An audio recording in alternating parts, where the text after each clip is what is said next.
As we all know, the college football playoff started in 2014 with 4 teams. Years later, it has expanded into a 12-team playoff. This has given teams more hope and opportunity to make a national championship. But have you ever wondered about teams before the college football playoff era? What teams would have been the dark horses in these playoffs? I definitely have, so I've compiled a short list of teams that would have made a deep run, in my opinion, in the college football playoff. All these teams will be before 2014. You could put one of these teams in the 14 playoff and the 12-team playoff, obviously, and the other two you can only put in the 12-team playoff. I didn't want to make too many elite teams that you could put in both playoff formats. I wanted to do like these dark horse teams, but I got about 3 teams here, in my opinion, that would have made a pretty deep run if they had that college football playoff. First up, I have the 2011 Arkansas Razorbacks. In 2011, Arkansas finished the season with an 11-2 record and a 6-2 conference record. If the 12-team playoff existed at this time, the Razorbacks would have been the 6th seed. This was Bobby Petrino's last and final season as head coach at Arkansas, and undoubtedly the best season the Hogs have had in decades. Definitely one to remember if you're a Hog fan. The funny thing about this Arkansas team is that they unfortunately played in the hardest division in football that season. It was the SEC West. Their only 2 losses came from playing against the same 2 teams that made the national championship later that year, both games on the road. Their first loss came in week 4 against a Nick Saban-led Alabama team. Arkansas would then go on a 7-game winning streak before falling flat on the road against number 1 LSU. These 2 teams would then go on to play in the BCS National Championship that same season. But too bad for the Hogs, since the college football playoff didn't even start until years later and didn't expand to 12 teams for another 13 years. Removing the conference champion aspect from the playoff format, the 6th-seeded Hogs would have played a home playoff game against 11-seed Virginia Tech. The winner of that matchup would have played Oklahoma State in the next round. It would have been a great path through the playoffs for Arkansas, and a team I would have picked going far into the tournament. The matchups in 2011 would have been an all-timer if we had a college football playoff that year. There were a bunch of elite teams that I would have loved to see play. Line drive punt taken at the 40. That's Adams. Trying to reverse this field, but everybody's staying home. Now he does a tightrope act. Boy, Houdini's in the house, wearing number 3. And nobody's home to watch that house. Touchdown, Hogs! Holy Hog!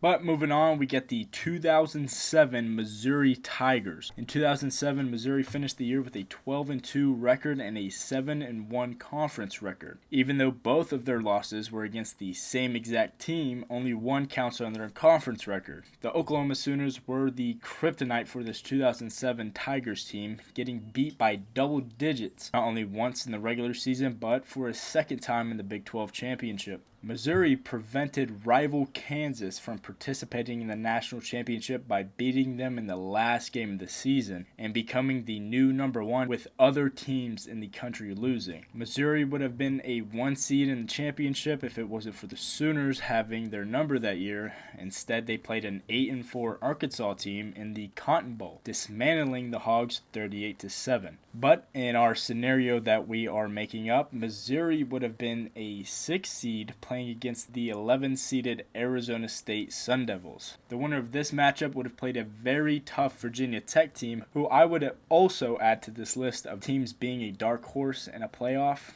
But to be fair, you could put 8 to 10 teams on this list from this 2007 season. It was a stacked year and known as the craziest college football season to date. It's pretty amazing fourth quarter for the Jayhawks. In trouble. There's a safety. 36-28. Victory formation for Mizzou. The border belongs to the Tigers. Hello, Oklahoma. But moving on, our final team, we have the 2010 Stanford Cardinals. In 2010, Stanford finished the year with a 12-1 record and an 8-1 conference record, making this such a historical season for the program. Stanford's only loss this season came against the conference champion, the Oregon Ducks. Other than that, though, Stanford had a pretty dominant year, winning their last 7 regular season games and finishing the season with a dominant performance against number 12 Virginia Tech, a 40-12 victory in the Orange Bowl. This was Jim Harbaugh's 4th and final year before heading to the NFL to coach the 49ers. Andrew Luck was Stanford's quarterback at the time and obviously later became a big figure in the NFL. In this scenario, Stanford would have been a 4 seed, so either playoff format would have worked. But to go over the 4-team format first, Stanford would have played against number 1 Auburn, and if they have won that, they would have played the winner of Oregon and TCU. Honestly, it would have been a fun and unique playoff that year if only it had existed at that time. In the 12-team playoff, Stanford would have had a bye week during the first week of the playoffs, and the winner of 9-seeded Michigan State and 8-seeded Arkansas would have been Stanford's opponent. I would have liked Stanford's chances and could have seen them going on a pretty deep playoff run. Good kick by Harfman, Owusu from the goal line. Look at the speed, Owusu down the sideline. Caught from behind at the 13. 4-man rush, Luck with time over the middle, touchdown. Nolan the snapper, Zielinski the holder. The kicker is Whitaker. This is for the game. Right down the middle.